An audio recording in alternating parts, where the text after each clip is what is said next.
नमस्कार, star news UP में आप सभी श्रोताओं का स्वागत है।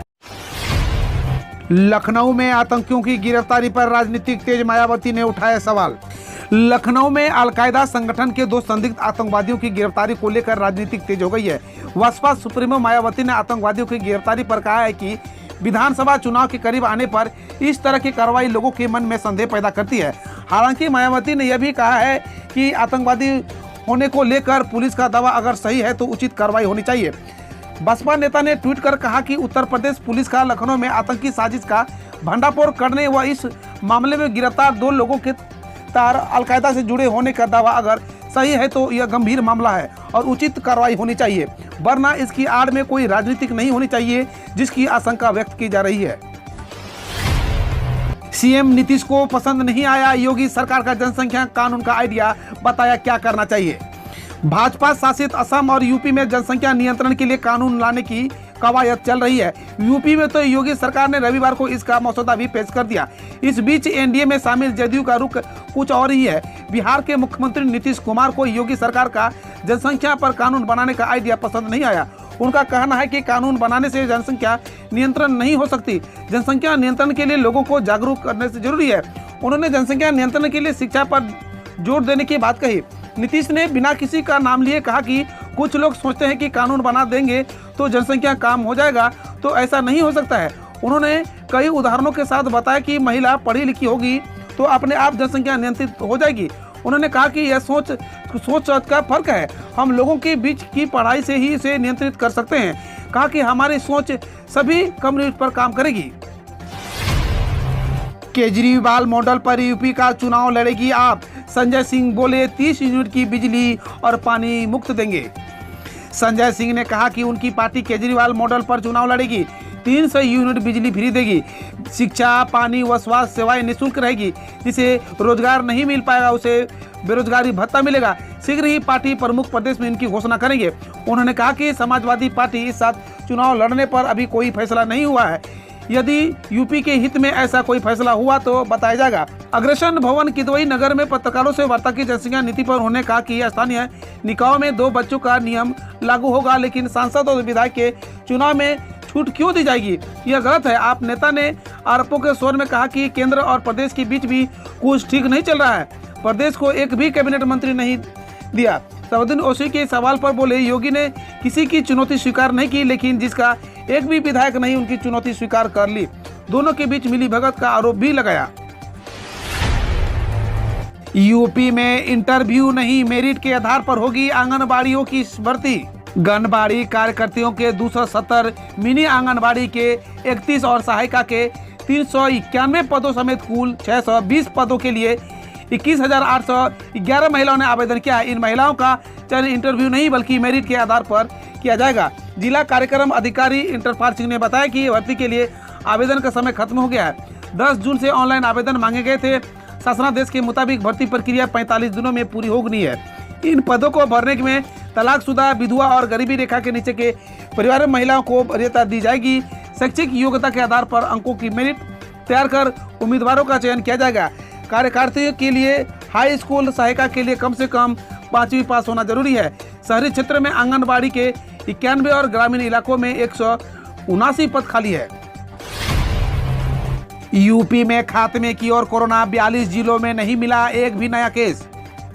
उत्तर प्रदेश में कोरोना वायरस का संक्रमण अब बहुत कम हो गया है। बीते 24 घंटे में प्रदेश में कोरोना के 96 नए मामले सामने आए हैं, जबकि 112 मरीज स्वस्थ भी हुए हैं। प्रदेश में अब केवल 1576 एक्टिव मरीज हैं। इतना ही नहीं, पिछले 24 घंटे में प्रदेश के 42 जिलों में संक्रमण का एक भी नया केस नहीं आया है। सीएम योगी आदित्यनाथ ने कोविड-19 प्रबंधन के लिए गठित टीम की बैठक में बताया कि प्रदेश में हर नए दिन के साथ कोविड महामारी पर नियंत्रण की स्थिति और बेहतर होती जा रही है। रविवार को 42 जिलों के संक्रमण का एक भी नया केस नहीं पाया गया, जबकि 31 जिलों में इकाई अंक के मरीज पाए गए। केवल सीतापुर और लखनऊ में ही 2.5 अंक में कोविड संक्रमित मरीजों की पुष्टि हुई है। प्रदेश में अब तक 6.08 करोड़ से अधिक टेस्ट हो चुके हैं। खेलों को बढ़ावा देने के लिए योगी सरकार का बड़ा ऐलान, ओलंपिक में स्वर्ण पदक जीतने पर देगी 6 करोड़ रुपये। उत्तर प्रदेश में खेलों को बढ़ावा देने वाली प्रदेश सरकार इस साल टोक्यो में होने वाले ओलंपिक गेम्स में भाग लेने वाले प्रत्येक खिलाड़ी को 10 लाख रुपए देगी। एकल और टीम खेलों में पदक लेकर लौटने वाले खिलाड़ियों को भी उत्साह बढ़ाएगी। यूपी में 10 खिलाड़ी विभिन्न स्पर्धाओं में भाग लेने के लिए टोक्यो जाएंगे। राज्य सरकार को ओलंपिक खेलों में होने वाले एकल खेलों में स्वर्ण पदक जीतने वाले खिलाड़ियों को 6 करोड़ रुपये, रजत पाने वाले को खिलाड़ी को 4 करोड़ रुपये और कांस्य पदक लाने वाले को खिलाड़ियों को 2 करोड़ रुपए देगी। यूपी ब्लॉक प्रमुख चुनाव में हिंसा बवाल करने वाले 900 लोगों पर मुकदमा, 60 हुए गिरफ्तार।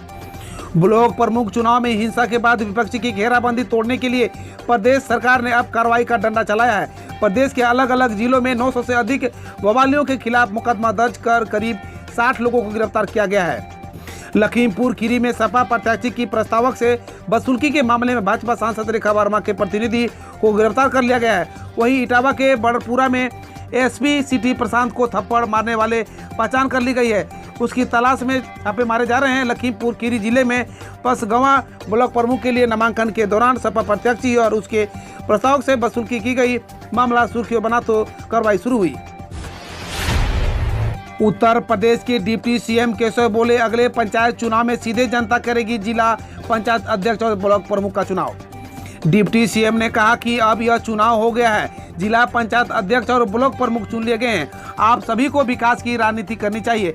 सरकारें आती है और जाती है, यह लोकतांत्रिक प्रक्रिया है, लेकिन विकास का पहिया नहीं रुकना चाहिए। पंचायत सभागार में मौजूद पंचायत सदस्यों से उन्होंने कहा कि अगले 4 साल आप लोग विकास के काम कीजिए और उसके बाद आखिरी अंतिम वर्ष की वोट की राजनीति करें। पीएम मोदी का काशी आगमन, 1550 करोड़ की देंगे सौगात। डीजीपी और प्रमुख सचिव ने जाना सुरक्षा व्यवस्था का हाल। प्रधानमंत्री नरेंद्र मोदी 15 जुलाई को अपने संसदीय क्षेत्र वाराणसी में आएंगे। इसकी जानकारी जिला प्रशासन के पास आ गई है। 5 घंटे के कार्यक्रम के दौरान प्रधानमंत्री 1550 करोड़ रुपए की परियोजना की सौगात काशी वासियों को देंगे। वह रुद्रास के अलावा श्री काशी विश्वनाथ मंदिर में दर्शन पूजन करने भी जाएंगे। संपूर्णानंद संस्कृति विश्वविद्यालय में जनसभा भी प्रस्तावित हो रही है। जिलाधिकारी कौशल राजा शर्मा ने इनकी पुष्टि की है। डीएम ने बताया कि पीएमओ को कार्यक्रम फाइनल करना है। प्रधानमंत्री तकरीबन 1550 करोड़ रुपए की परियोजना को लोकार्पण शिलान्यास करेंगे। इसमें ग्रामीण पेयजल योजना को भी शामिल किया गया है। रुद्रास कन्वेंशन सेंटर के अलावा संपूर्णानंद संस्कृत विश्वविद्यालय में कार्यक्रम की रूपरेखा अभी तय होना बाकी है। मिनट टू मिनट कार्यक्रम आना भी बाकी है। योगी की जनसंख्या नीति पर बीएचपी को आपत्ति, एक बच्चे वाला नियम हटाने की रखी मांग। उत्तर प्रदेश सरकार द्वारा लाई गई नई जनसंख्या नीति पर विश्व हिंदू परिषद ने सवाल खड़े कर दिए हैं। विश्व हिंदू परिषद के कार्यकारी अध्यक्ष आलोक कुमार ने इस मसले पर यूपी लॉ कमीशन को चिट्ठी लिखी है।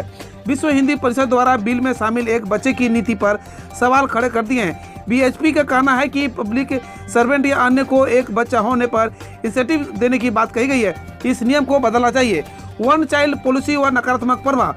विश्व हिंदू परिषद की ओर से कहा गया है कि 2 बच्चों वाली नीति जनसंख्या नियंत्रण की ओर ले जाती है, लेकिन 2 से कम बच्चे की नीति आने वाले समय में कई नकारात्मक प्रभाव पैदा कर सकती है। विश्व हिंदू परिषद द्वारा अपनी चिट्ठी में सवाल खड़े किए हैं कि अगर वन चाइल्ड पॉलिसी लाई जाती है तो इसमें समाज में आबादी का असंतुलन पैदा होगा। ऐसे में सरकार को इस बारे में फिर से विचार करना चाहिए, वरना इसका असर नेगेटिव ग्रोथ पर हो सकता है। हम रोज ऐसे ही आपके समक्ष न्यूज लाते रहेंगे। यदि आपने अभी तक सार न्यूज को सब्सक्राइब नहीं किए हैं तो पहले फटाफट सब्सक्राइब कर ले, साथ ही बेल आइकन को दबा दे ताकि कोई भी अपडेट आपसे मिस ना हो।